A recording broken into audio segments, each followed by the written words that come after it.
नमस्कार, स्वागत है आपका हमारे YouTube चैनल पर।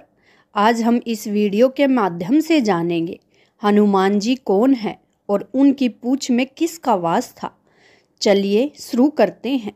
एक बार की बात है, माता पार्वती भगवान शंकर जी के साथ कैलाश पर बैठी हुई थी। फिर वह भगवान शिव से कहती है, हे स्वामी, आप इस कैलाश पर अपने भक्त रावण को आने से रोक दीजिए। यह जब भी आता है मुझे बहुत बुरा लगता है। यह बात मुझे बिल्कुल भी पसंद नहीं। आप इसे समझा दीजिए, यह कैलाश में प्रवेश न करे। भगवान शिव जानते थे कि माता पार्वती सिर्फ उनके वरदान की मर्यादा रखने के लिए रावण को कुछ नहीं कहती है। वह चुपचाप उठकर बाहर जाकर देखते हैं, रावण नंदी को परेशान कर रहा है। शिवजी को देखते ही हाथ जोड़कर रावण प्रणाम करता है। महादेव आओ दशानन, कैसे आना हुआ?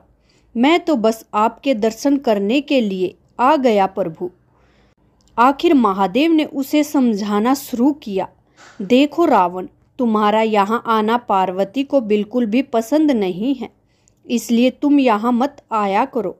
महादेव, यह आप कह रहे हैं? आपने ही तो मुझे किसी भी समय आपके दर्शन के लिए कैलाश पर्वत पर आने का वरदान दिया है और अब आप ही अपने वरदान को वापस ले रहे हैं। ऐसी बात नहीं है रावण, लेकिन तुम्हारी क्रियाकलापों से पार्वती परेशान रहती है और किसी दिन उसने मुझे श्राप दे दिया तो मैं भी कुछ नहीं कर पाऊंगा। इसलिए बेहतर यही है कि तुम यहाँ पर न आओ। फिर आपका वरदान तो मिथ्या हो गया महादेव। मैं तुम्हें आज एक और वरदान देता हूँ। तुम जब भी मुझे याद करोगे मैं स्वयं ही तुम्हारे पास आ जाऊंगा, लेकिन तुम अब किसी भी परिस्थिति में कैलाश पर्वत पर मत आना। अब तुम यहाँ से चले जाओ। पार्वती मुझसे बहुत रुष्ट है। रावण वहाँ से चला जाता है। समय बदलता है। हनुमान जी रावण की स्वर्ण नगरी लंका को जलाकर राख करके चले जाते हैं और रावण उसका कुछ नहीं कर सका।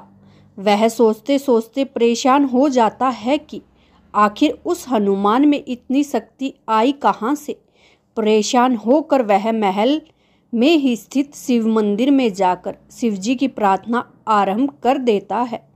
उसकी प्रार्थना से प्रभु शिव जी प्रसन्न होकर प्रकट होते हैं।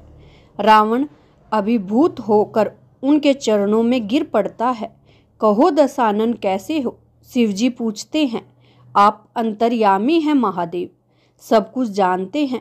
प्रभु, इस अकेले बंदर ने मेरी लंका को और मेरे द्रप को भी जलाकर राख कर दिया है। मैं जानना चाहता हूँ कि वह बंदर जिसका नाम हनुमान है आखिर कौन है? और प्रभु, उसकी पूंछ तो और भी ज़्यादा शक्तिशाली थी। किस तरह सहजता से मेरी लंका को जला दिया? मुझे बताइए कि यह हनुमान कौन है? शिवजी की मुस्कुराते हुए भगवान शिव ने मुस्कुराते हुए रावण की बात सुनते रहे और फिर बताते हैं कि रावण, यह हनुमान और कोई नहीं, मेरा ही रुद्र अवतार है। विष्णु ने जब यह निश्चय किया कि वे पृथ्वी पर अवतार लेंगे और माता लक्ष्मी भी साथ ही अवतरित होगी, तो मेरी इच्छा हुई कि मैं भी उनकी लीलाओं का साक्षी बनूं। और जब मैंने अपना यह निश्चय पार्वती से बताया, तब वह हट कर बैठी कि मैं भी प्रभु आपके साथ ही रहूंगी। लेकिन यह समझ नहीं आया कि उसे इस लीला में किस तरह भागीदार बनाया जाए। तब सभी देवताओं ने मिलकर मुझे यह मार्ग बताया, आप तो बंदर बन जाइए और शक्ति स्वरूप पार्वती देवी आपकी पूंछ के रूप में आपके साथ रहेगी। तभी आप दोनों एक साथ रह सकते हैं। और उसी अनुरूप मैंने हनुमान के रूप में जन्म लेकर राम जी की सेवा का व्रत कर लिया और शक्ति रूपा पार्वती ने पूंछ के रूप में और उसी सेवा के फल स्वरूप तुम्हारी लंका का दहन किया। अब सुनो रावण, तुम्हारे उद्धार का समय आ गया है। अतः प्रभु श्री राम के हाथों तुम्हारा उद्धार होगा। मेरा परामर्श है कि तुम युद्ध के लिए सबसे अंत में प्रस्तुत होना, जिससे कि तुम्हारा समस्त राक्षस परिवार भगवान श्री राम के हाथों से मोक्ष को प्राप्त करे और तुम सभी का उद्धार हो जाए। तब रावण को सारी परिस्थिति का ज्ञान भगवान शिव देते हैं और उसी अनुरूप वह युद्ध की तैयारी करता है और अपने पूरे परिवार को राम जी के समक्ष युद्ध करने के लिए पहले भेजता है और सबसे अंत में स्वयं मोक्ष को प्राप्त होता है। आशा करती हूँ आपको हमारी यह वीडियो अच्छी लगी होगी और यदि आप भी प्रभु शिव के सच्चे भक्त हैं तो कमेंट में हर हर महादेव अवश्य लिखें। वीडियो देखने के लिए धन्यवाद।